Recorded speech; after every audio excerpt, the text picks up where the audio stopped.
Hey everybody on YouTube, Hello Bella here. I am in Chattanooga, Tennessee, coming to you from my Airbnb. Check it out. I am in the mountains. I'm at the foot of Lookout Mountain, which is a peak where you can see like 7 different states in Chattanooga, Tennessee.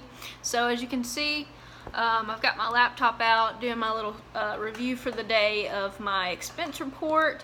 I have been sourcing for the last 2 days, didn't do any sourcing today, just drove up from Franklin all the way to Chattanooga, which was about a 2-hour drive. Got to the mountains and I went to go see the aquarium, which was about probably a 3-hour endeavor in itself, and got up to my little cabin here, and I'll just walk you around and show everything. I'm trying to be careful because I don't have any pants on. Yeah, as soon as I get to a hotel, I always take my pants off and just like try to relax because I hate pants. I hate everything that wearing pants means and stands for. But yeah, here is my bed, and then there's a little window, and you can see where it's actually kind of a studio apartment that goes off from their main house. Here's the porch. Let's see everything. So I'm like totally in the woods. There's a little spot. It just poured down rain, but it's finally finished raining. I'm probably gonna go and get a bite to eat soon. I found a great reviewed Mexican place here, so I am down for some guac and some Coronas. But anyways, this Airbnb was only like, I believe, $180 for 2 nights, so not even that much. I think it was closer to about 85 bucks a night or something like that. But anyways, this has got fully equipped kitchen, microwave, coffee bar, a counter. You can see here I've already kind of set up my little office for the day, and it's got a little bathroom and shower, and I mean, it really just kind of is everything you could ever want in a room. One of the things I was doing is I was sitting here writing in my journal about my trip and my little 4-day endeavor that I have kind of just went on this whole, I don't know, not really psychological, but I guess emotional thing, because I just remember even a year ago just thinking like, I don't even know if I'm doing anything. Like I just feel so like unvalidated sometimes, because like being a business owner is one of those things where nobody's going to tell you you're doing a good job. Nobody's going to give you a pat on the back. Nobody's going to get you up in the morning and tell you, hey, it's time to go drop this off at the post office. It's time to get this shipment together. It's time to go look for some leads so we can get some more sources because the town is running low on books or we're tapped out. Like, it can be incredibly isolating, and I think that it's just one of those things where you need to give yourself time as much as possible and spend time with your family and your friends and kind of have some positive role models in your life if possible. A lot of times I find myself listening to podcasts of other entrepreneurs because they can relate to the struggle a little bit more than the average person can. Because if you talk to people and you tell them what you do and they just kind of like look at you like, yeah, okay, and they don't get it. Like, you can tell that they like don't understand the drive and the hunger and the almost like being addicted to the kind of pain that you have to endure day in and day out. And it just makes a trip like this makes everything worth it. It really does. I planned this trip kind of on a whim. I couldn't sleep and I was a little depressed, and I got my house is booked for 9 days in a row on Airbnb at $110 a night. So this is the most money I've ever made off Airbnb in one night in May. In 1 month. I think I've made so far about $1,800 in May from rentals. So that has prompted me to start looking at other properties, and I'm gonna start looking at getting another house soon to do some kind of Airbnb rental / flipping the house. I'm not really sure how it's gonna play out.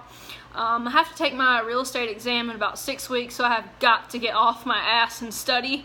I am the worst when it comes to tests, because if you're not going to use the material, it just sort of seems pointless to me. So what I'll do is probably cram for about 2 weeks before the test, and then go in there and do my best and hopefully pass it on the first try, and then forget all of that information because it is totally irrelevant. But the thing I've been thinking about in the last couple of days is how my business has sort of shifted to, I mean, it's still a book business and it's still t-shirts, but a lot of it has shifted towards the hospitality industry, and I think there may be something there. I'm really wanting to explore that. A lot of people have talked to me about how I travel so cheaply. Somebody even asked me on this channel, were my parents rich and did I inherit money? And I'm like, oh Jesus, no. Like, my parents would laugh if they heard that.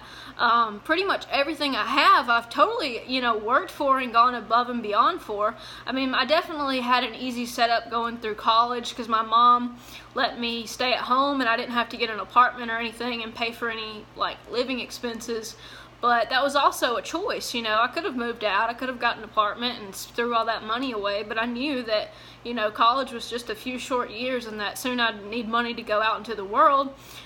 So my savings goal for the end of the year is to have $30,000 saved. So I'll just put that out there on this channel. I'm not rich, but that is my goal for the end of the year. And I think that I'll hit it, and that is with saving enough money to put back for paying my taxes and, paying all my living expenses as well, and all my fancy travel you see here that we're doing off my my wealth, my inherited wealth, apparently, some people think. But yeah, I mean, I just come from a really middle-class family, and I don't have any special talents other than being extremely curious and very hardworking. And I think that if you have something that gets you up every day, I mean, you don't have to get up with a fire under your ass every day, but for the most part, I wake up and I'm like, what are we gonna do today? What's gonna happen, Are we gonna source? Are we gonna get online and do online arbitrage for an hour and make $50 before we even eat breakfast? Sometimes I just get up and I just make a game out of it, like, how much money can I make before I even eat breakfast? And sometimes I'll wake up at like 3 a.m. in the middle of the night and check sales and be like, wow, I already sold $100 today while I was unconscious. So, it's just little things like that keep you on the grind. But if you're thinking about starting something, I really just want you to do it. Like, don't sit there and fucking waste time, like, researching, because until you jump in, you will not know what you're doing. I mean, I could have, piddled around and not started merch by Amazon just because I wasn't a graphic designer or because I didn't know anything about merch by Amazon, but I didn't. I just went in and did it, and now I make, like, seriously anywhere between, the last 3 months have been about $900 a month, and I haven't touched it, guys. Like, it hasn't even been on my mind. Like, I think that's one of those things where if you build something up like that, for the most part, it can provide you a steady income even when you're not working on it.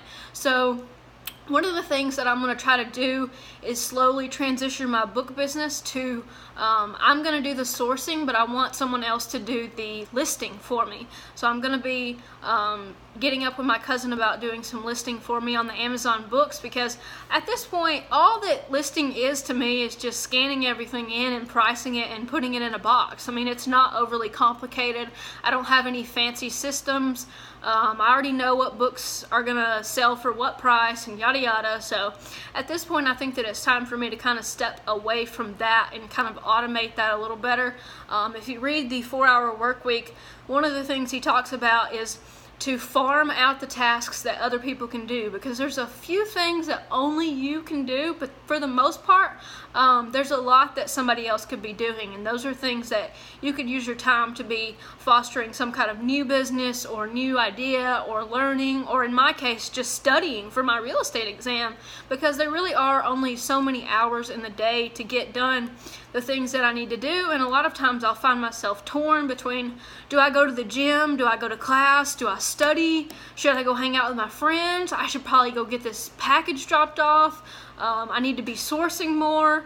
I need to be listing. Like, there's really only so much that one human can do. And so time and time again, I've found that the bottleneck in my business is having help and having employees, and also being strategic about what I take on. There's a lot of stuff on this trip that I've passed on. I've thought I can make $5 easy on that, I can make 10 easy on that, but I don't have the time to sit there and list it and piddle with it. So I'm trying to go for more bang for my buck, in a sense of, let me pick up these books that I can spend $50 here and then clear, you know, $300 profit, and have very little cost involved and very little time involved. So, but yeah, that's my little whatever you want to call it, rant, speech. I don't know what to call it. It's not really I don't know if it's motivational or not. And I have a really hard time speaking and watching these videos, but when I go back and listen to it, that's when I find valuable. I'd almost rather do a podcast, but people always tell me, oh, we want to see your face, so whatever, here it is. I'm really just really grateful in general for this career path, and I know it's not for everyone, and I know it's sort of a fly by the seat of your pants at a lot of times gig, but it really is something that I enjoy and that I want to share with other people, that if you are trying to get into entrepreneurship, you need to just go ahead and take the plunge and do it, because nobody's going to do it for you, and nobody's really going to support you either, for the most part. I mean, you just kind of have to get in there in the trenches and figure out what works for you. So with that note, I'm going to shut up and I'm going to go get some Mexican food, but I'm going to do a review of my entire trip, probably on the last night or when I get close to home. What I'm going to do is go over my expense report, all the costs of the hotels, the gas, the inventory, my food, everything, every dollar I spend while I'm on the road. I'm going to go over that, so that if you want to take a similar trip to this, you kind of have some kind of ballpark idea for what you need to set for your costs and how much it'll be. So thanks so much for watching, guys. If you want to, leave a comment and tell me how you've traveled and sourced. I know a lot of you guys were talking about how you want to do some kind of trip in the future, so if you have ever done this, I would love to hear about it in the comment section. So thanks so much for watching.